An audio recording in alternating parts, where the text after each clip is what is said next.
Hello friends. C language में programming skill develop करने की सीरीज में आज हम देख रहे हैं स्टार पैटर्न का लेक्चर नंबर 30।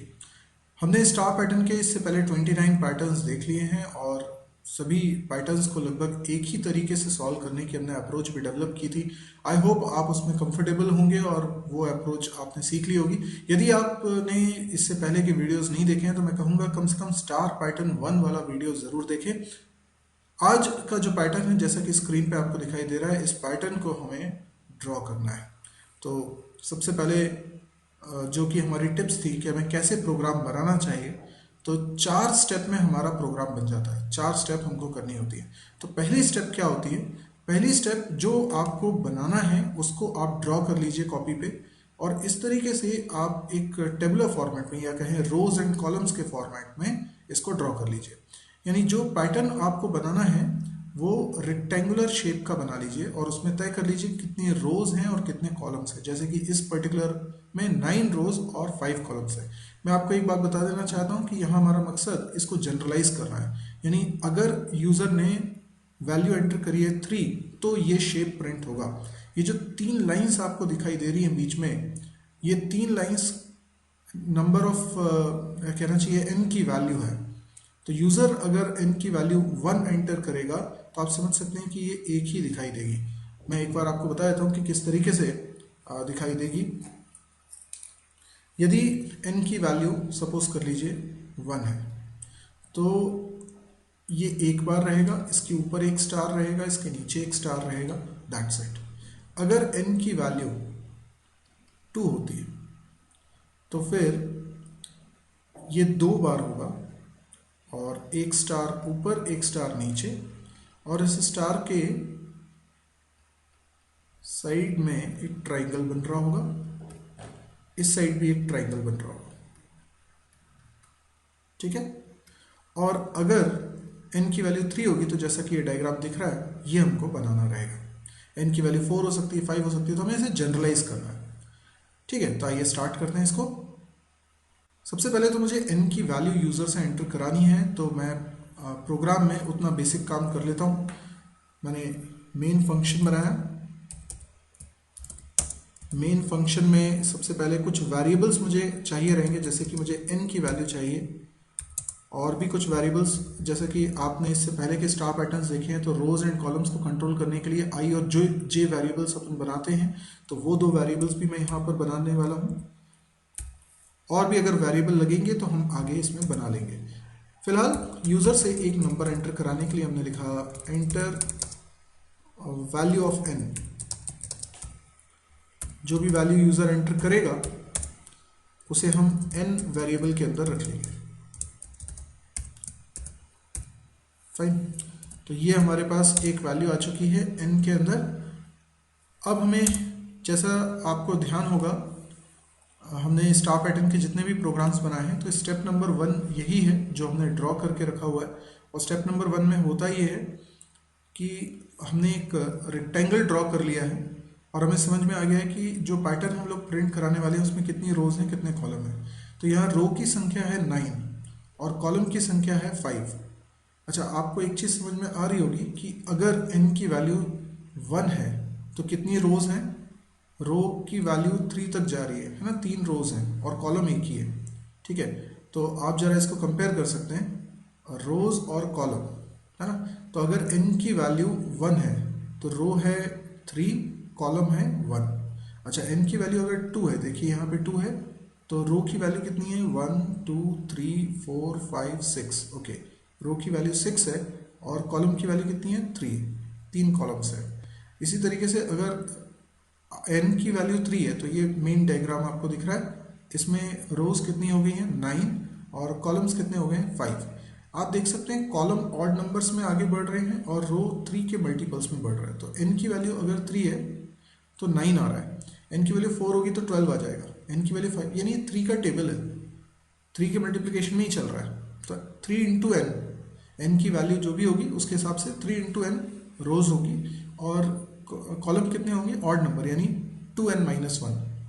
तो जैसे n की वैल्यू के लिए 3n रोज होंगी और 2n-1 कॉलम्स होंगे।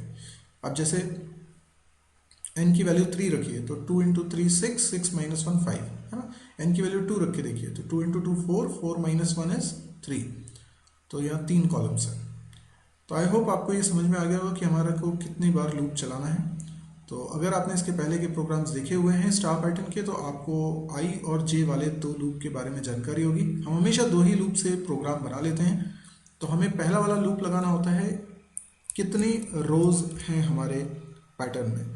तो आई की वैल्यू हम 1 से स्टार्ट करेंगे, आई की value less than equal to 3n तक चलाएंगे, क्योंकि नंबर ऑफ रोज n के n इंटू 3 के बराबर है। उसके बाद आई प्लस प्लस, तो ये वाला लूप नंबर ऑफ रोज के लिए चल रहा है। और इसके अंदर हम लोग एक और लूप लगाएंगे जो कि कॉलम्स के लिए होगा। और मैं इसके डिटेल में इसलिए नहीं जा रहा हूँ कि जो बेसिक स्केलेटन हम लोगों को बनाना होता है स्टार पैटर्न में, उसके बारे में हम स्टार पैटर्न 1 वाले लेक्चर में ऑलरेडी डिस्कस कर चुके हैं, खासतौर पे ये फॉर लूप के बारे में। तो आपको ये अच्छी तरीके से मालूम है कि फॉर लूप में क्यों लगा रहा हूँ। जे की वैल्यू कॉलम्स को डिनोट कर रही है, तो कितने कॉलम्स हैं, तो j less than equal to 2n minus 1, तो 2 इंटू n माइनस 1, और फिर j को एक एक करके मैं इंक्रीमेंट करता रहूँगा। और ये j वाला जो लूप है उसकी बॉडी, ठीक है। अच्छा, ये जो j वाला लूप है, इससे ये जब लूप पूरा एक बार चलता होगा तो एक रो प्रिंट हो जाती होगी, और एक रो प्रिंट होने के बाद लाइन चेंज करने के लिए मुझे printf लिखना पड़ेगा, \n लिखना पड़ेगा, तब जाके लाइन चेंज होगी। Got it? ओके।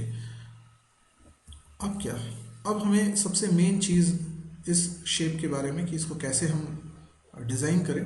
तो आप यहाँ देख सकते हैं कि बीच में थोड़ा सा डिफरेंट है, लाइन 3 ड्रॉ हो रही है, बाकी जगह स्टार है और स्पेस भी आ रहा है। तो 3 तरह के कैरेक्टर्स इस पैटर्न में हमको दिखाई दे रहे हैं। अब ये पैटर्न जो थोड़ा सा टिपिकल पैटर्न है, ये इनफैक्ट ये क्वेश्चन किसी स्टूडेंट ने ही मेरे को ऑनलाइन भेजा था कि ये क्वेश्चन सॉल्व करना है। तो मैंने देखा कि इसके कई तरीके हो सकते हैं सॉल्व करने के, लेकिन जो सबसे सिंपलेस्ट तरीका है वो ये है कि हम इसको 3 पार्ट्स में ब्रेक कर लें। क्योंकि देखिए यहाँ पर एक ट्राइंगल अलग बन रहा है, यहाँ पे एक ट्राइंगल अलग बन रहा है, और ऊपर से हमें इसको जनरलाइज करना है, तो ये थोड़ा सा टिपिकल शेप तो है, लेकिन उसके बावजूद हमें कोई एक्स्ट्रा लूप नहीं लगाना पड़ेगा। हम क्या करेंगे, जो पहली 3 रोज हैं, ठीक है, ये एक ग्रुप हो गया हमारा, ठीक है, एक ग्रुप ही हो गया। फिर अगली 3 रोज ये दूसरा ग्रुप हो गया, फिर अगली 3 रोज ये हमारा तीसरा ग्रुप हो गया। तो इस तरीके से हमारे पास 3 ग्रुप्स हो गए हैं, इनको अलग अलग सोचिएगा। तो आप देखिए पहले 3 रोज को, सिर्फ इतने पोर्शन को देखिए, ठीक है। अगर आप नोटिस कर पा रहे हैं तो केवल इतने पोर्शन को आपको देखना है, बाकी को अभी आप इग्नोर कर दीजिए। तो इस वाले शेप को मैं अलग से ड्रॉ कर लेता हूँ, फर्स्ट वाले सेक्शन को, है ना, नीचे ड्रॉ कर लेता हूँ। तो इस तरीके से सोचिए, ठीक है।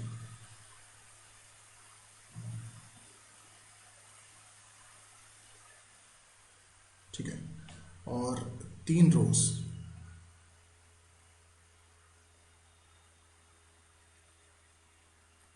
ठीक है ना। ओके, अब इसमें स्टार कहाँ कहाँ आ रहा है देखिए, यहाँ पर एक स्टार है, यहाँ पे भी स्टार है, यहाँ पे स्टार है, यहाँ पे स्टार है, यहाँ पे स्टार है, यहाँ पे स्टार है, ये देखिए आप। तो ये है रो नंबर 1, 2 और 3, और कॉलम नंबर है 1, 2, 3, 4, 5, ठीक है। अब यहाँ पर आपको जज करना है कि ये केस कैसे आइडेंटिफाई होगा। तो यदि आई की वैल्यू, आई मतलब रो नंबर, ये value less than equal to n है, तो ये पहला वाला केस होगा, ठीक है।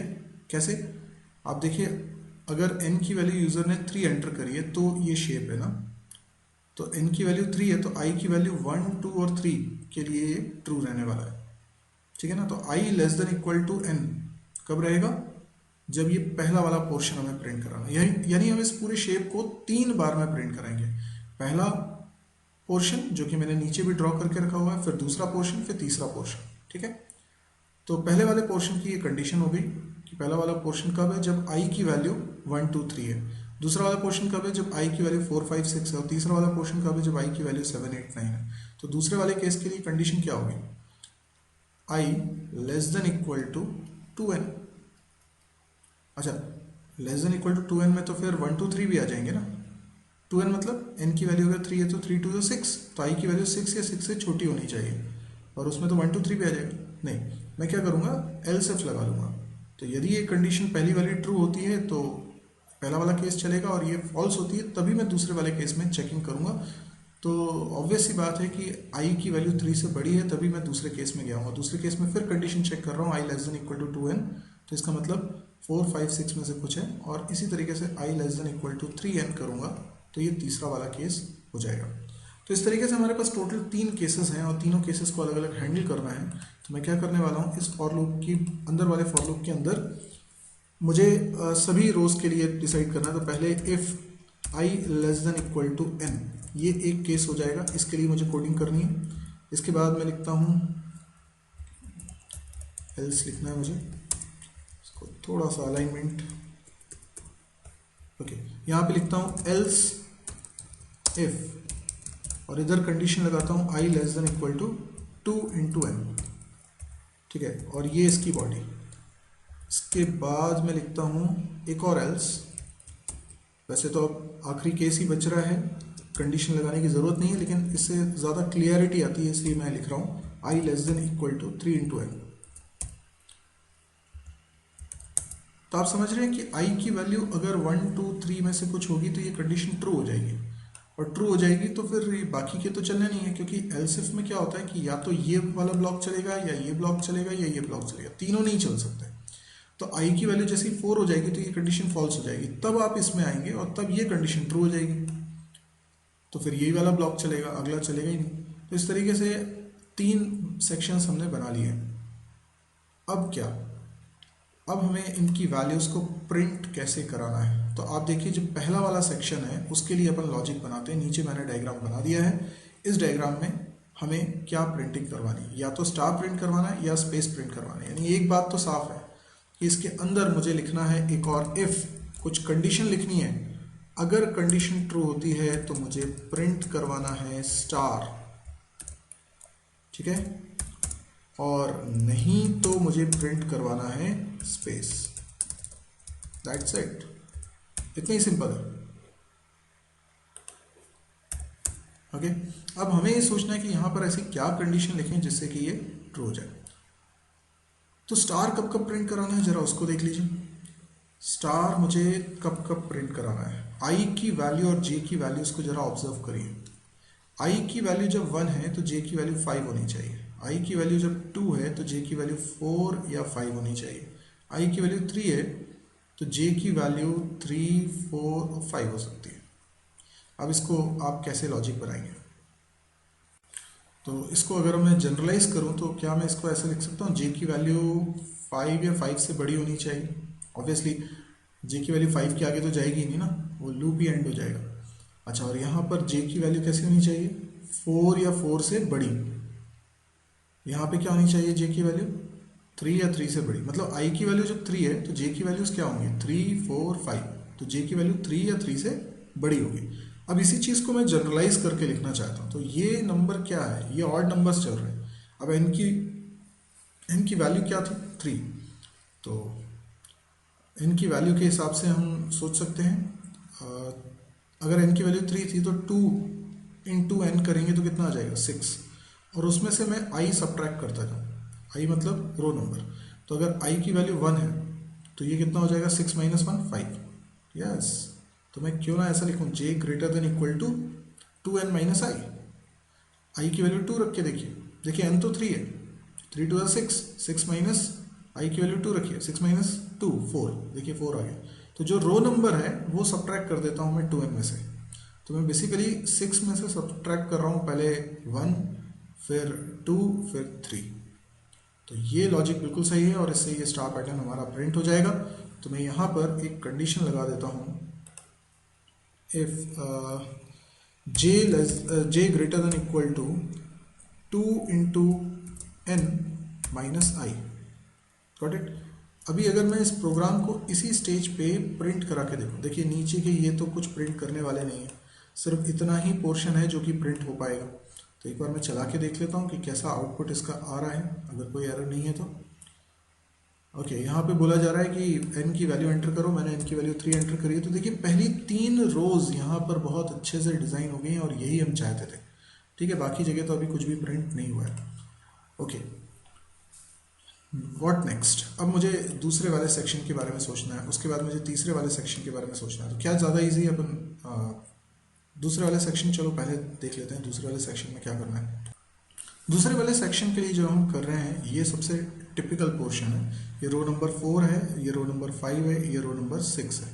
यहाँ पे कॉलम है 1 2 3 4 5, क्योंकि इसमें 3 तरह की चीज़ें यहाँ पर प्रिंट हो रही हैं। तो मैं क्या करता हूँ कि सबसे पहले एक और वेरिएबल मैं यहाँ पे इंट्रोड्यूस करता हूँ, दैट इज़ के वेरिएबल की भी मैं बात करता हूँ। और के की वैल्यू मैंने इनिशियली रख ली है 0।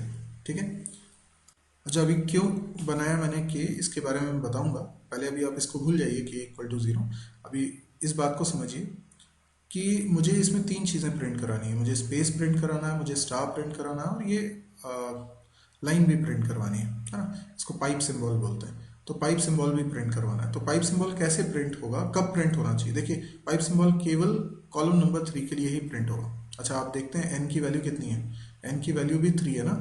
तो हमेशा कोई भी शेप होगा, एन की वैल्यू 2 होगी या 3 होगी या 4 होगी, एन की जो वैल्यू होगी वो हमेशा मिडिल वाला कॉलम होगा। तो मिडिल वाला कॉलम यानी कि जब ये जो पाइप सिंबल आना है ये मिडिल वाले कॉलम में ही आना है।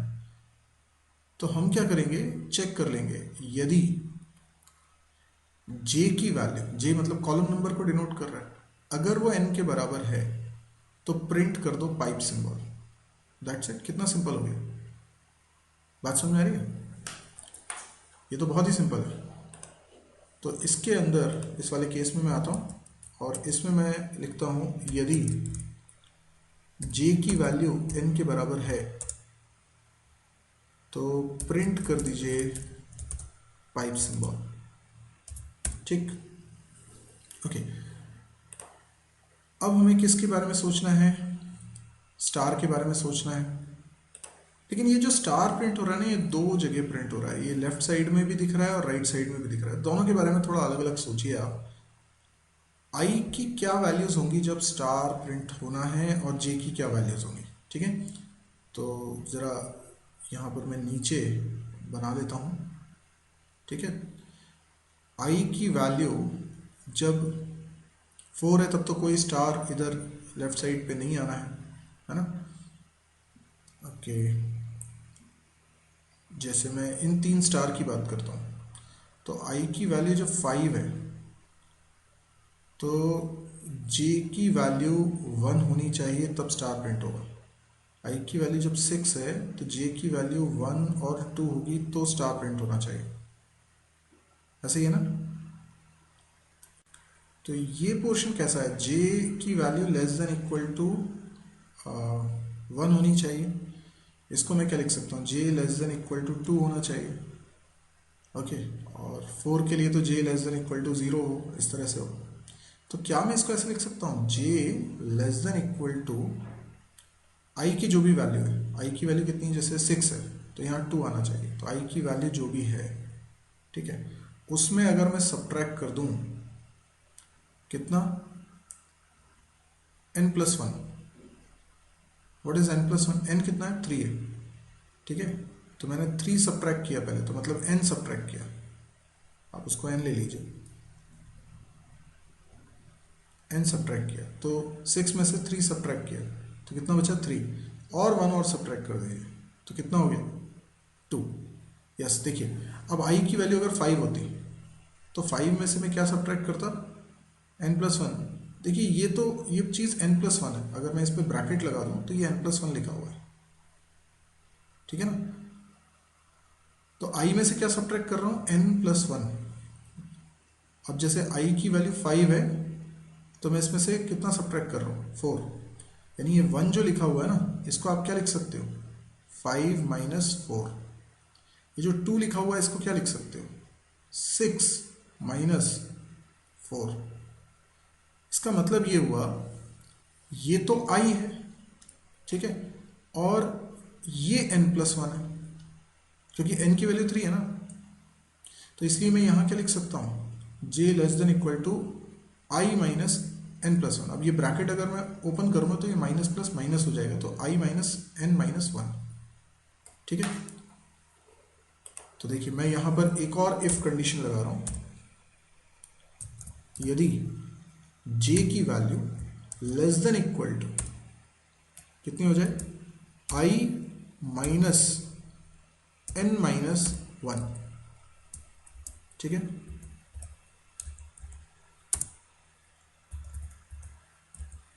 तो क्या प्रिंट करा दूं, स्टार।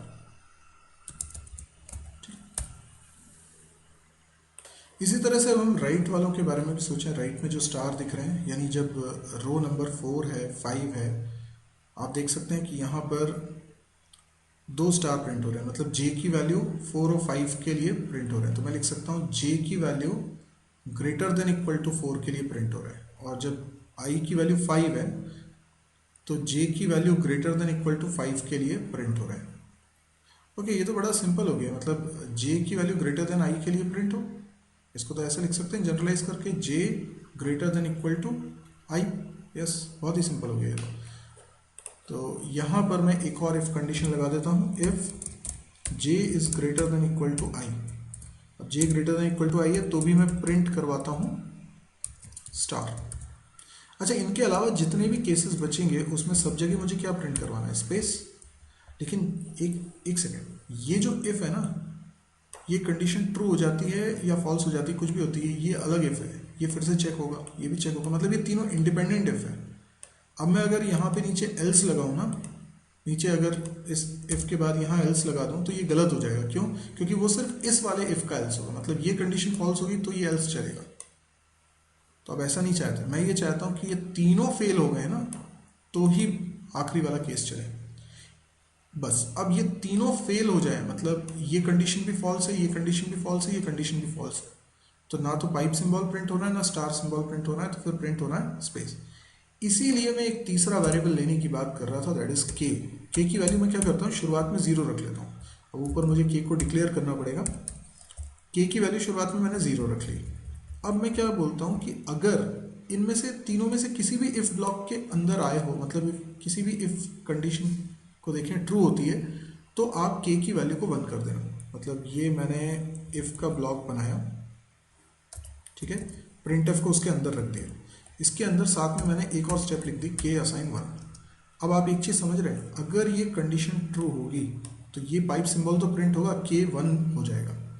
इसी प्रकार से मैं ये दूसरे वाले इफ में भी करूँगा, इसमें भी मैं लिखता हूँ के असाइन 1। तो हमारा आइडिया ये है कि के की वैल्यू 1 हो जाएगी अगर कोई भी इफ कंडीशन तीनों में से ट्रू रही होगी, ठीक है, के की वैल्यू 1। और अगर के की वैल्यू 1 नहीं होती है, मतलब के की वैल्यू 0 की 0 ही रहती है, चेक करो जरा, क्या के 0 है, मतलब ये कंडीशन भी फॉल्स रही होगी, ये भी फॉल्स रही होगी, ये भी फॉल्स रही होगी, तभी तो के की वैल्यू चेंज नहीं हो पाई। ये इस बात का प्रूफ है कि ये तीनों कंडीशंस फॉल्स रही हैं। तो हम क्या करें, स्पेस प्रिंट कर दें। तो हमने लिखा प्रिंट एफ और यहाँ पर स्पेस प्रिंट करा देते हैं। ओके, अब बस बचा है हमारा तीसरा वाला केस। तो ये रहा हमारा तीसरा वाला केस। ये तो मेरे ख्याल से अब आपको सिंपल लगेगा, क्योंकि इसमें हमें केवल स्टार प्रिंट कराना है या फिर स्पेस प्रिंट कराना है।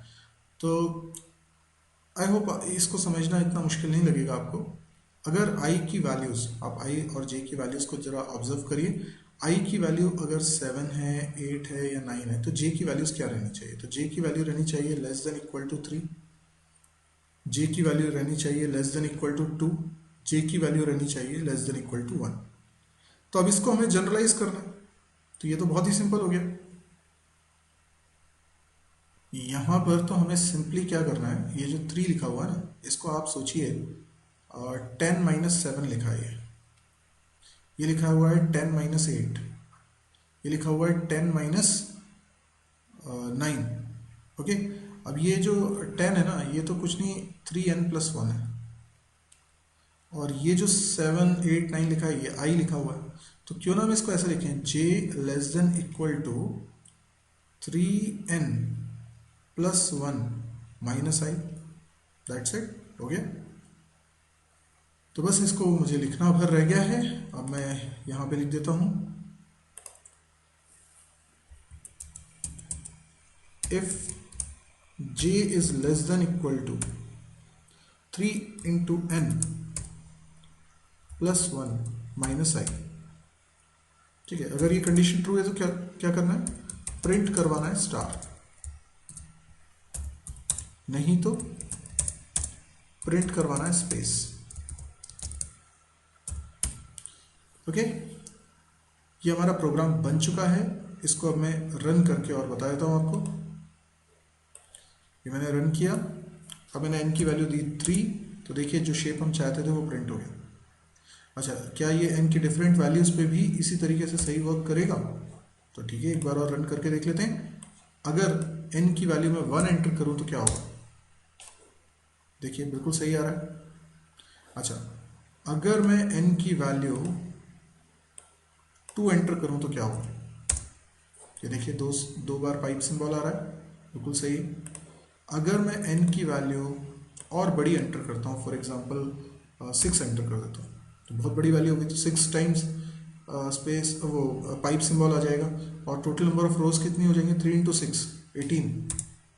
यस, ये 18 रोज है, ये काफ़ी बड़ा बन गया। लेकिन ये परफेक्टली हमारा डिज़ाइन हो चुका है। और ये थोड़ा सा टिपिकल तो था, लेकिन हमने क्या किया, 2 ही फॉर लूप लगाए रोज एंड कॉलम के लिए। और कॉलम जब आगे बढ़ते हैं तो हमने 3 सेक्शंस में डिवाइड कर लिया कि आप पहली 3 रो की बात कर रहे हैं, या दूसरी 3 रोज की बात कर रहे हैं, या तीसरी 3 रोज की बात कर रहे हैं। यानी हमने पूरे शेप को 3 लॉजिकल पार्ट में डिवाइड कर लिया है। तो पहली n रोज, उसके बाद 2n रोज, उसके बाद 3n रोज। ठीक है, तो आई होप आपको ये प्रोग्राम समझ में आ गया होगा। एक बार इस प्रोग्राम को ऊपर से नीचे तक आप अच्छी तरीके से देख लीजिए, नोट कर सकते हैं। और यदि आपको ये वीडियो पसंद आया है तो आप इसे लाइक करें। यदि आपको लगता है इस तरह के और वीडियोस देखने में आप इंटरेस्टेड हैं तो आप इस चैनल को ज़रूर सब्सक्राइब करें।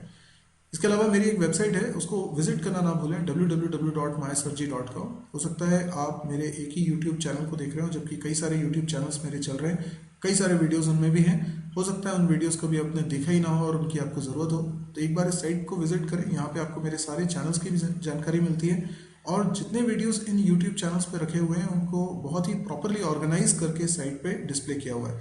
तो आप बहुत ईजिली जो कोर्स पिक करते हैं उसके सारे वीडियोज़ को एक सीक्वेंस में देख पाते हैं, आपको ढूंढने में दिक्कत नहीं होती है। प्रोग्रामिंग स्किल को डेवलप करना है तो प्रोग्रामिंग एग्जाम्पल्स के सेक्शन को अलग ही बनाया गया है इस साइट पे। काफ़ी सारा और भी कंटेंट इस साइट पे आपको देखने को मिलेगा, जैसे कैंपस प्रिपरेशन से रिलेटेड, उसमें ऑब्जेक्टिव क्वेश्चन भी हैं, इंटरव्यू क्वेश्चन भी हैं। तो काफ़ी कुछ साइट पे है। डेली एक नया वीडियो पब्लिश हो जाता है, सारे वीडियोस हिंदी में हैं, फ्री ऑफ कॉस्ट है। तो यदि आपको लगे कि ये बहुत काम की वेबसाइट है तो आप इसे डेली खुद तो विजिट करें, साथ में दूसरे लोगों को भी आप इसकी जानकारी दें। आप अपने फेसबुक वॉल पे इसको पोस्ट कर सकते हैं, इस लिंक को पोस्ट कर सकते हैं, या फिर आप व्हाट्सएप ग्रुप के थ्रू भी लोगों को बता सकते हैं, या आप मौखिक रूप से आप अपने दोस्तों में इसकी चर्चा कर सकते हैं। Thank you.